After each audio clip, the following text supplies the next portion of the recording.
Welcome guys to our second session. Last session we covered basically the essentials of cooking pizza in the Ovana Pizza Oven, what to do, how to handle dough, and basically making the whole process a lot easier for everybody essentially. But today what we're going to basically cover is making a basic pizza dough recipe. So last time I used my 24-hour pizza dough recipe. This time we're going to be using the Ovana Neapolitan pizza. Just again, this is a basic introduction into dough. So not want to do anything too advanced or anything with too many steps. So keeping it simple. But what we're going to do is we're going to show you 5 ways that can basically enhance your dough, even if it's a basic recipe, and the areas where you can focus on to take a basic dough to the next level. That is, going to give you a better texture, a better taste, and it's all just literally the same ingredients. It's just a different process, a different method, and then once you understand those principles, then it's you can apply that to any recipe that you find. But we'll get stuck into the first exciting part of the session, which is announcing the winner of our competition. We have the Ovana proving dough containers, but I've got a little assistant that's going to help me announce the names. So, Sophia, you want to come? So I've got my little pizza maker, Sophia. You say hello to everybody. So we've got everybody in the system ready to be drawn. So you press the button, this one here, and let's see who the winner is. So the winner is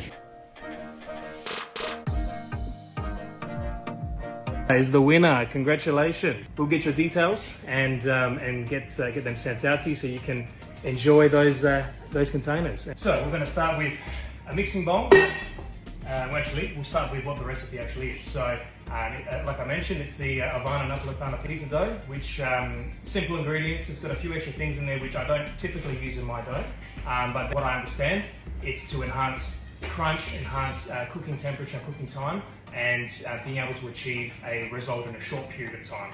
Olive oil helps with elasticity to the dough, as well as allowing it to cook quicker, which enhances a crispier crust and a crispier base. The other thing that's in there is the semolina.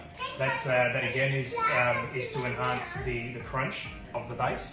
I typically don't use semolina in my dough. I use it for stretching and use it for dusting, but not in the dough.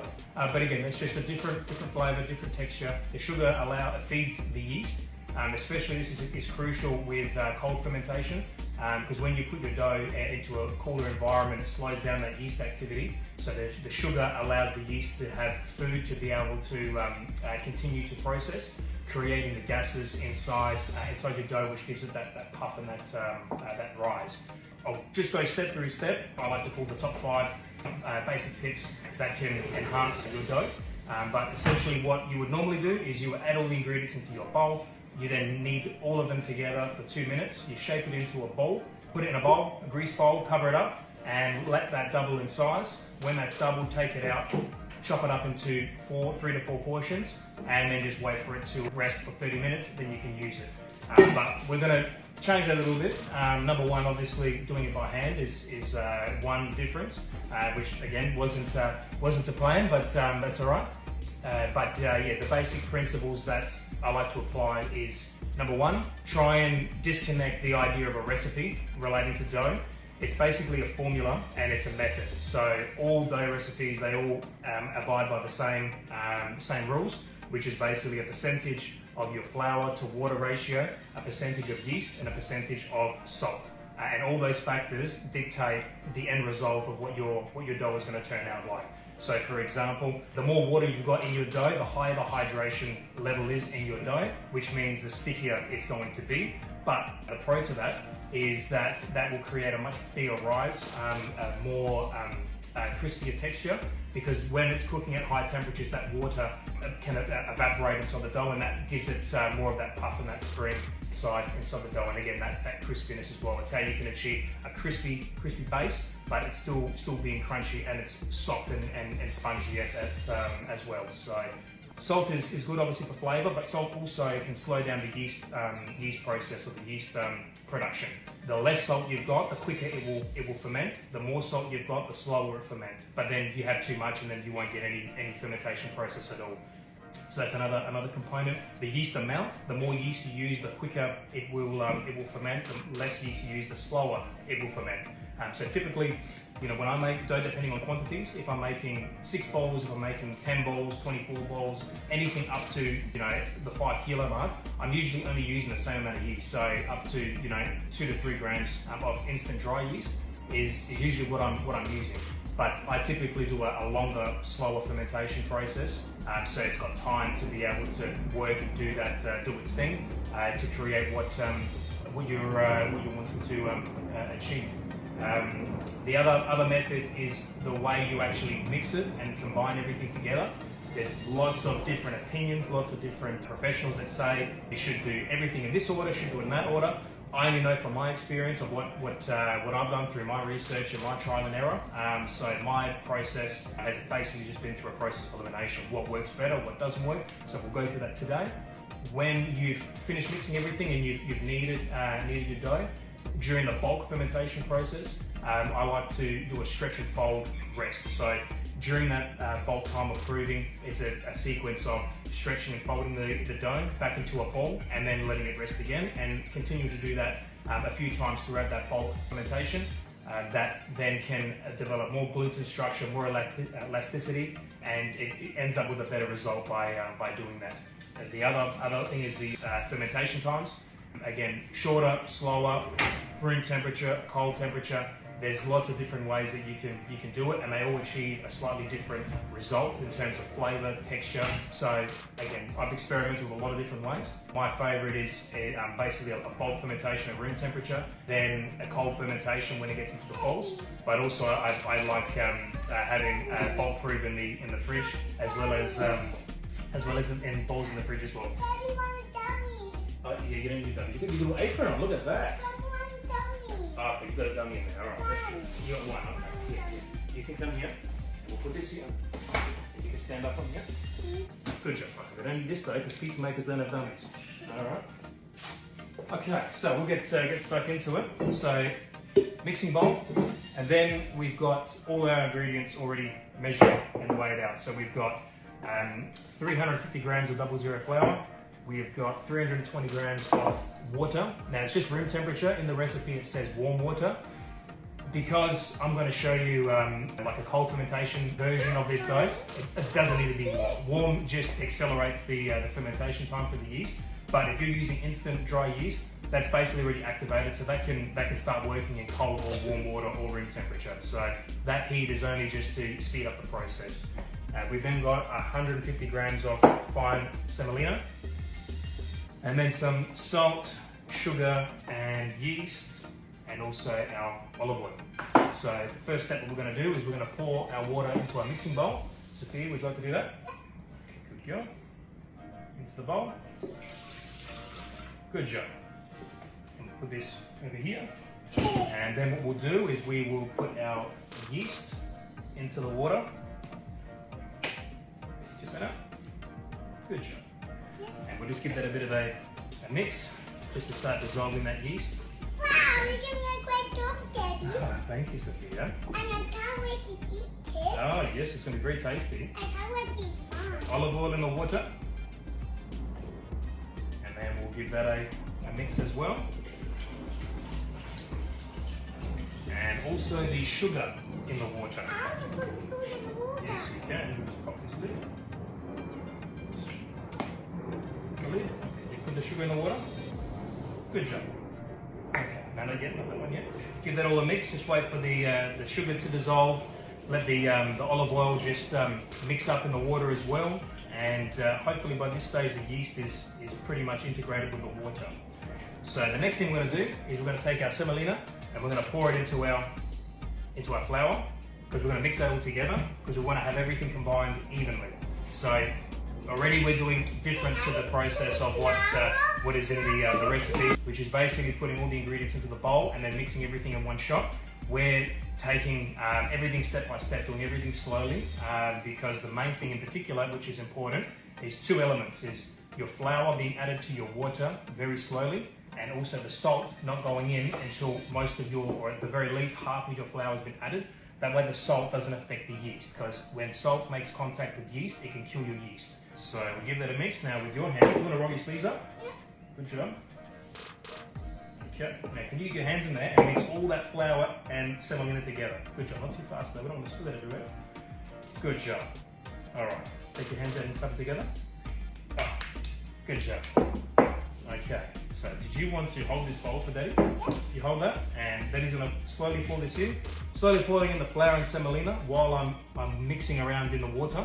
And what we're doing is just slowly integrating this flour semolina mixture into the water so it doesn't get dumped all in one shot and creates lumps and bumps and big clumpy pieces inside there. We want it to be smoothly and slowly integrating into that water and absorbing that water as the flour is going in. So we'll put in a little bit at a time and just with one hand spinning around my fingers, and then just slowly adding that in and just making sure that it's all integrating nicely, and just keep going. Now I'm literally just moving my hand around like a wooden spoon.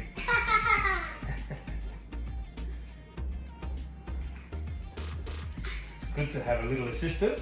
Yeah. Yeah, do you like pizza? Yeah. What's your favourite? Olive and sauce. Olives and sauce is your favourite. That's good. And sometimes I don't like olive and sauce. Sometimes I like no olive. Or it's olive. And sometimes I like sauce as well. Sometimes like sauce as well. Okay, you've got different preferences. Yeah, I do. Yeah, that's good. So, that's exciting to make that dough. It is. You want to hold the bowl so it doesn't spin around on Daddy? Good job. So still mixing it around, just getting all that dry flour mixture all together. It's starting to form, but it's very, very sticky. Hold on, Daddy, don't slip. Don't slip your hold it back, please. I don't want you to fall over. And what I'll do is just a little bit more clean. So you stay here. You wait 2 seconds. Yeah. So at the moment, this is the consistency that we got. So we've got a lot of powder, like a flour mixture around the outside. This is very, very sticky. So I'm just going to wait until all that is integrated before I add any more. That way, again, it's all even. Watch out, you're right on the edge, Sophia. Oh, good girl. Good job. Okay. So just using the mixture just to bring it around the sides, pick that all up. You like a dough mixer. Yeah, my arm is like a dough mixer. So once it's all like this, so it's all together, I can start adding some more. I'll put that again.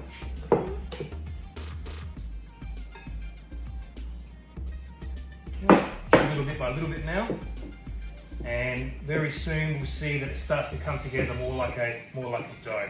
So Like this, a pizza dough. like a pizza dough. That's right. Yeah, like a pizza guy. Love pizza. Okay, so now that it's basically forming into a more of a dry dough. Sorry, darling.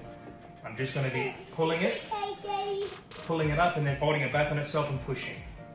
Just in the bowl, and then until it picks up the flour, and then when that flour is all gone, then I'll be doing the same thing again until all this flour is disappeared. I'll probably leave a little bit at the end, just when I transfer it onto the board when I need it.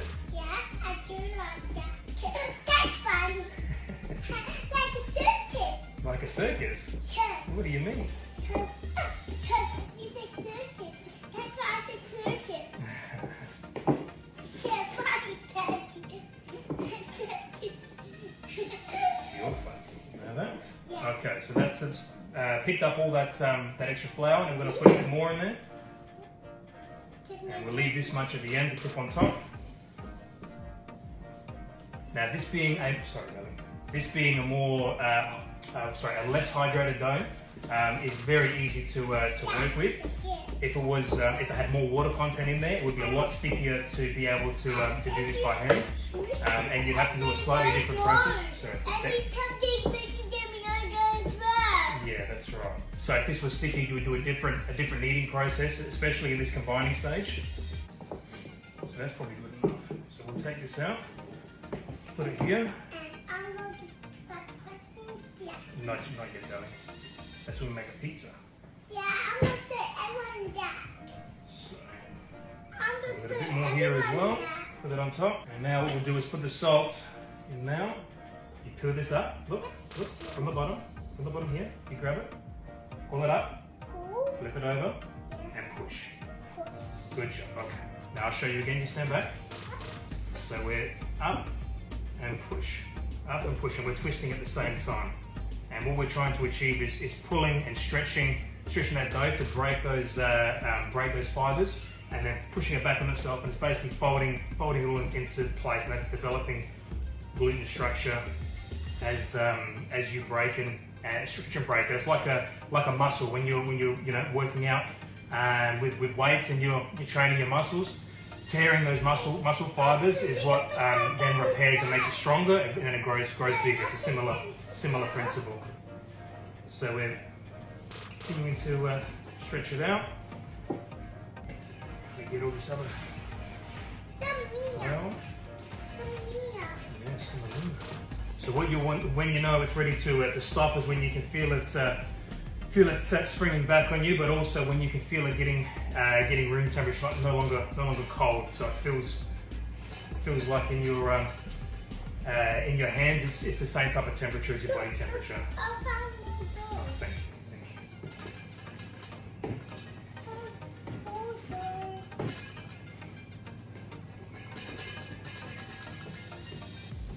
So now once it's all combined, we want to try and make it into a ball.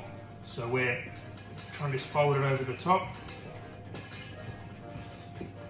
stretching underneath, try and close that. So basically we're trying to close that because we're folding it over the top and creating layers, and this is all open on the bottom when it closes. Yes.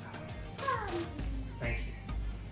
So like you create a dough ball, same type of principle.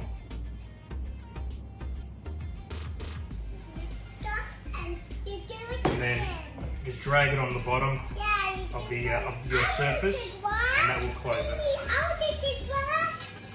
You want to drag it? You drag it?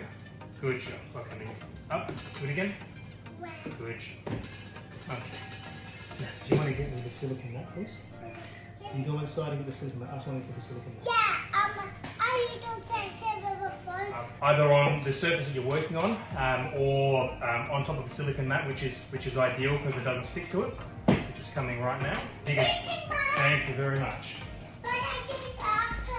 You just got it? Oh, you're very good. So as you can see, it's only been sitting here for about, not even a minute, and as I'm trying to lift this, it's already stuck. That's what the silicone mat helps for, so that way it's not going to stick, it's going to basically be able to be taken off very easily. So what we'll do is just move this over here, take the mat out, and we'll just chuck that straight on top. Again, we'll just try and close that up and make it back into a bit more of a ball again. Okay, so you can wrap it up in the mat if you like, but what I prefer to do, just usually because this is stuck to the, you can press it. Usually because this is stuck to my bench, which is very handy when you're working with it, because it's not going to pull up as you're moving it. So what I would normally typically do is spray a bit of olive oil on top. Press the button.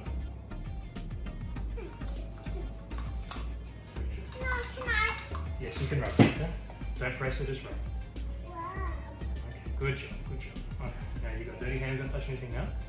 So rub that over the surface, and what that does is it stops the dough sticking to the plastic film. Now, this will sit like this. I'll leave this, I'll have a bowl on top. That's just so nothing, I usually leave it on the counter, and there's always something going on in the kitchen, so it just protects it from anything dropping on it or anything coming into contact with it. Okay, good job. Do you want to wipe your hands?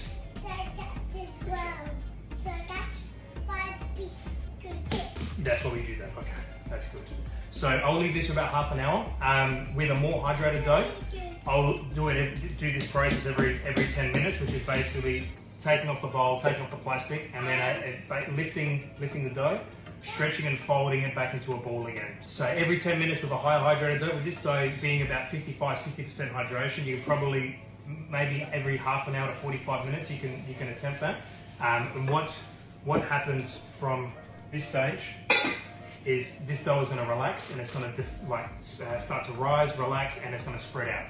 So what the stretching and folding method is achieving is we're basically pulling everything back up, folding everything back on into itself, and it's getting reballed back into this original shape, and then allowing it to then rest, relax, and rise again. So it's basically resetting that procedure every time, and that's enhancing the gluten structure in your dough, and it's giving you a better rise as well. And you'll notice it when you're cooking in particular. So that does it for that. That's going to be basically sitting doing its thing for about, like I said, half an hour. So what we'll probably do is maybe cook a couple pizzas, and we'll just go over some of the principles we covered last week, just to reiterate and nail down on that. Hopefully that can be at a stage where we can show that method, because it's still very, very tense at the moment. So if I try to do it now, it's not actually going to achieve anything. So I've got to wait for it to relax a bit more. So we'll see how we go with that. So we've got using these ones for toppings. And a tip that I said last week, which I wasn't able to really illustrate properly, but I've cut this cheese up this morning, and as you can see, all that liquid in there. So what we'll do is drain that out, because we don't want that liquid on our pizza, essentially. And over here, we've got our dough balls that are proving. Now this is that Ovana Neapolitan recipe. What I have done is I did a cold bulk proof. After it's been at this stage for about 2 hours at room temperature, I then put it into the fridge and let it basically cold ferment for about 24 hours overnight. Then I boiled it up and put it into these containers, and then put them in the fridge for another 24 hours. And now they're pretty much ready to eat now. So we'll just get our container here, which we'll put our dough into. Take this one off. Now this box that I'm using is actually from the mix shop. It's just a grazing box, and it happens to fit. You can get 4 of these containers in here, and it's good if you wanted to put your toppings that are open, put them in here. You've got a cover you can put on top. Or in this situation where you've got the balls that are proving expanding and they're touching the lids, if you let it go too much, these lids will pop off if it goes too far. But having that in an open sealed container like this, they can continue to grow, because by the time it gets to this stage, you're already going to use it anyway, so it's not going to touch this lid and go too far. We'll get this happening. Let's go with this one first. So I've sprayed a bit of olive oil into the container before I put the ball in, and that's just to help it from not getting too stuck. Another tip to take them out is if you get a bit of semolina, sprinkle over the top, and then with a little spatula, just scrape down the sides, just to separate it. You can do the next one, darling. You can do the next one. So just scraping around the sides, just to separate it. And what that does, that semolina gets pushed to the bottom when that happens as well. So again, just allowing it to not stick, and straight into semolina container. So we can go. Is that will be mine? Okay, so that ball's in there now. Daddy, that can be mine. It can be, okay. And then the lid back on, because we don't want that dough to dry out. So important to always have a cover over the top, especially if they're open like this. If they haven't got the lids on top, definitely have to be covered. Otherwise you start to develop like a crust over the top. So just flipping this dough over so it's all nice and dusted. We're going to have a little helper make this one. So Sophia, let me move you over. Okay, so you remember what you have to do. So press.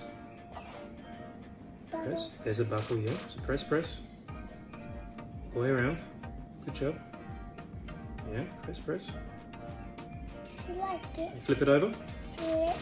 I know how to flip. I know you do. Because Daddy taught me how to flip. Yes. Okay, flip it over again. Good job. And then we go around. Daddy, help you. Go around. So we want to form our crust, pressing down from the center, form our crust around, without touching this, making sure that our crust is always Always nice and still got that air in it, hasn't been pushed out. Flip it over, press again, and then we'll flip it back again. And now, Sophia's favourite part is stretching and slapping. So you show everyone how you do it, okay? Yeah. Good job. Spin, a different spot. Try again. Good job. Go again. Okay, that's good. All right, let's fix it up now. Very good job. So we're just going to make it a bit more round and so this one. So you can see, I'm not sure how many of you have actually made the Neapolitan pizza dough recipe before, the Ovana one. But let us know in the comments if this is similar consistency and texture to the way that you have experienced with pushing it out and stretching it out. I had made it once before when we first got our Ovana, exactly to the recipe, and I found that because it didn't have a long fermentation time, it was still a bit stiff to work with, and it wasn't very relaxed when stretching out in particular. But this having 48 hours basically is not moving anywhere. It's nice and flat. It still has a good strength to it, so it's not thin and falling apart. So that's a testament to the olive oil as well as the semolina as well. That gives it a bit more bulk to into the dough, and that is helping with that strength. Okay, so we give this a bit of a slowly.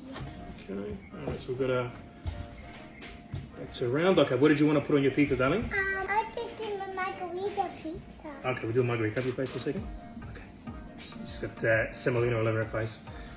Okay, so we'll start with some sauce. Yeah. Do you want to put it on? Yeah. One more. Again, these are just crushed, canned San Marzano tomatoes with a bit of basil, a little bit of olive oil, a bit of salt. Just simple. They're just simple.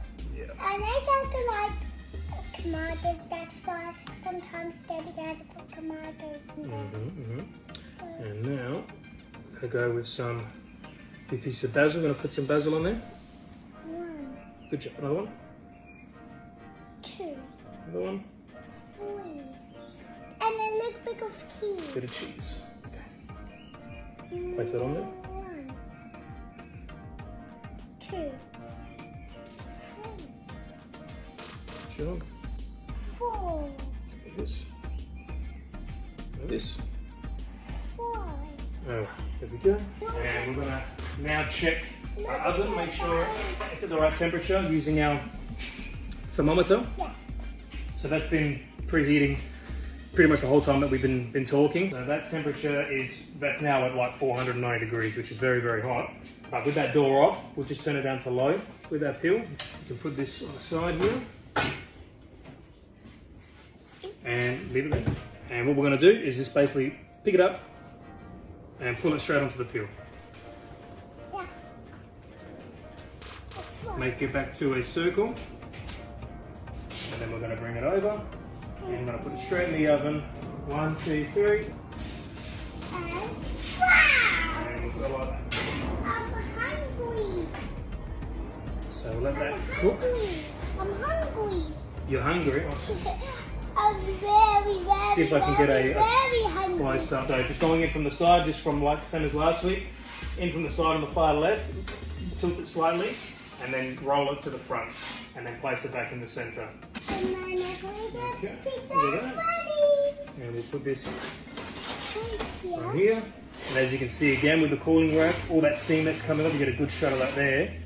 Now, pretty much like I said last week, the intention with the cooling rack is to not reverse what we've just done in the oven. So in the oven we've got a hot stone, and we're cooking everything very rapidly to try and achieve a crispy base. When that comes out of the oven, it's got all the steam that's coming off of it. If it goes straight on a flat surface, you're basically reversing everything that you've just done in the oven, and you're going to end up having a soggy pizza instead of a nice crispy pizza. So that's that. I've got the door straight back on the oven. That way it can get back up to temperature to get that stone back up. And what I'll also show you is something that came up a bit in the questions afterwards, cleaning the stones. So if you look in here, you can see all the burnt semolina that's at the bottom. We want to try and achieve the pizza going into the oven as easily as possible with the least amount of semolina, because that burning on the bottom of your pizza or being in the oven is going to, number one, create mess, but number two, if it burns and it's stuck to your pizza, it's going to be a like a sour sort of bitter taste. So we want to try and avoid that. So that's what the perforated holes in the peeler are good for, to get as much of that off. Yes. Okay, I'll put this back on. We've got a technical difficulty here with the apron. Okay, 1, 2. So back to the question that, like I was saying, that had come up a lot, is cleaning the stone. Once it's got stuff that's baked onto it, cheese and toppings that have fallen, burnt dough, or even just semolina like that. Pretty much door on, oven on high. About, if you're doing it in between your pizzas, that typically gets a lot of it off anyway. But at the end, in particular, when you finish cooking, I'll have that door on and having that on high for max 30 minutes, and that will get most of all of that mess off of the oven. And then whatever is left over will typically be burnt off on the initial heat up. I normally have it on for at least half an hour, normally on low for about maybe 10 minutes, and then I'll crank it up to high and leave it on high for about 20 minutes to get it to temperature. And that burns off anything else that's on there. So another question that came up a lot that I saw was what recipe I was using, which I sort of covered in the beginning. That was my 24-hour dough recipe, which is available on the recipe community. I'll do another little link to that when we post this video for anyone that missed it last time. Another question that came up was what temperature on the stone, or what temperature do we cook at the oven. So ideally, over 400 degrees, ideally on the stone. Like I said, 15 minutes, you're pretty much roughly there. But that's why this is your best friend, is to making sure that every time you're putting a pizza in the oven, it's at that optimal temperature.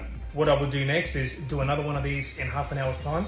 So that gives us so far a total of 1 hour bulk fermentation. And then after that hour has passed, so there's two stretching folds, I'll then put it into transfer into a container, like a bowl like this that can be covered, or any bowl that's got some olive oil in there, just make sure it doesn't stick.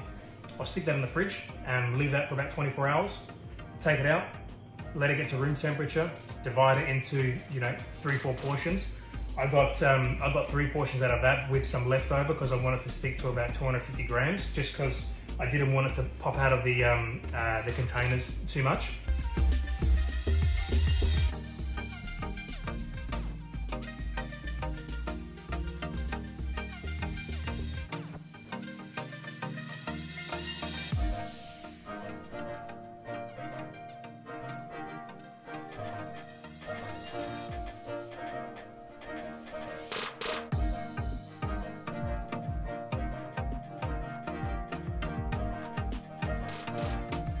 Back in the fridge for 24 hours, and then about 2 hours at room temperature after that 24 hours. And yeah, that's pretty much it. So this would be a lot cleaner and a lot simpler and a lot quicker using a TM6. Which next time I'll do that. That way you can see how a lot of you that do own TM6 or TM5 how that works.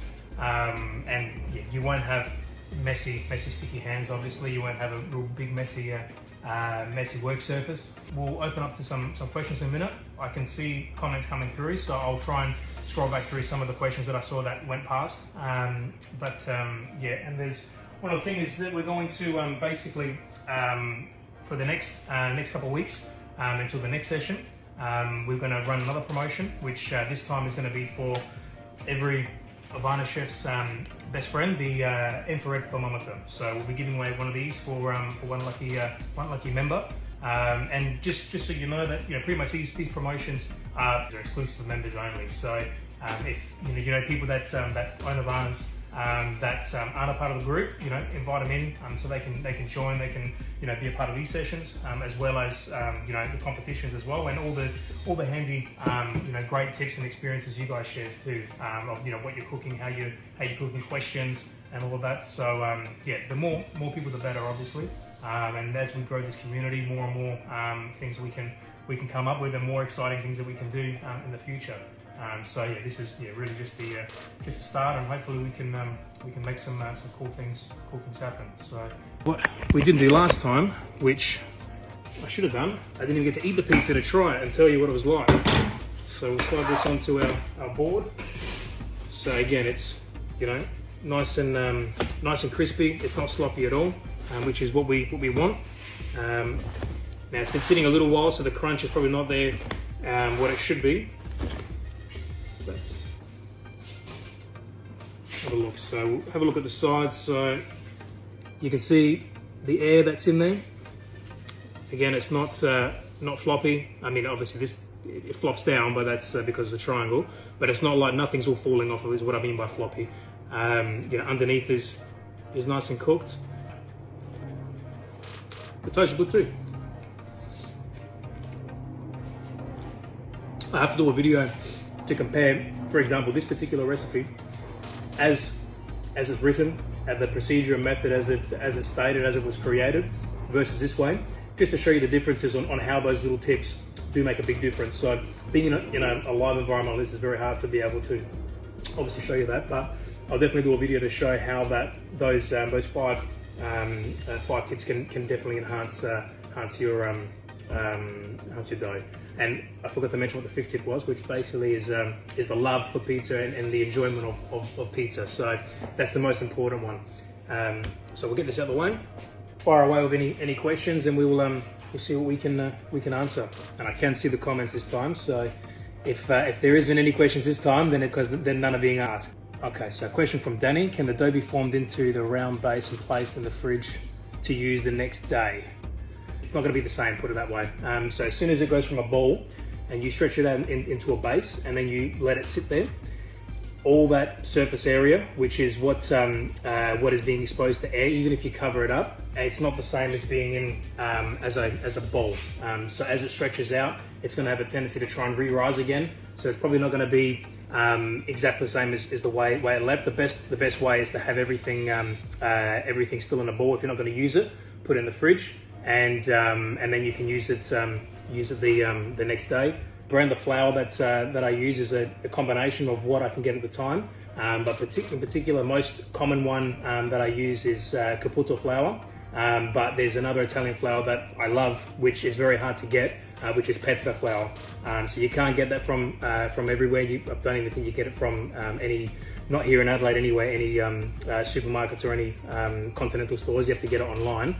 That's what I typically use. Back to Danny's question again about frozen. So I've frozen dough balls before. I haven't frozen them as like raw bases, but I've definitely froze them as par baked. So press them out, stretch them, put them in the oven, cook them just so that way it forms a slight crust around everywhere. So it's not cooking it; it's just making it so it's not raw.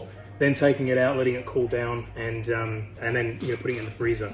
And that still comes out okay. I mean, to be honest, what I normally do is just keep cooking everything till all the ingredients are gone, all the bases are gone, and then I put the whole thing in the freezer. I take it out and then put it in the normal conventional oven to heat up, like defrost and heat up, and it still comes out pretty good. So saves having to redo all the mess again. You've already made all this mess. You've got all your ingredients here, and there's usually always leftovers. So I would just keep making until I get rid of everything. Not so much a question, but more of a statement about what Erin said about how she struggled to launch the pizza successfully. The biggest thing for that is semolina, number one. Number two, not having the pizza stretched too thin, not having it sitting on top of your work surface for too long. So that way it's developing moisture to stick onto the surface. And in particular, your ingredients, watery sauce, watery cheese. Yeah, want to keep the toppings to a minimum. Besides that, we'll probably leave it there. Guys, thank you very much for your time again joining us. Hopefully it was informative and you learnt a lot. And yeah, we'll see you on the next one, guys. Take care.